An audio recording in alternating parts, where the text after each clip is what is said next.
Hola, soy Isabel Story y quiero contarte que este año no terminará igual para mí, porque este año y las nuevas acciones que he tomado le están dando otro rumbo y destino a mi vida.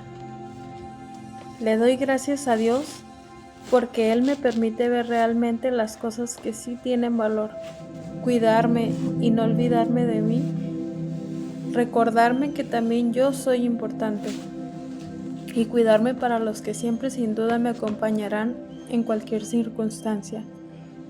Ser consciente y darles valor y la importancia de calidad de vida que quiero vivir para mí y para compartir con ellos es lo que hace realmente la diferencia. ¿Y tú, ya has reflexionado acerca de este año que has vivido? Cuéntame en los comentarios por qué estás agradecido.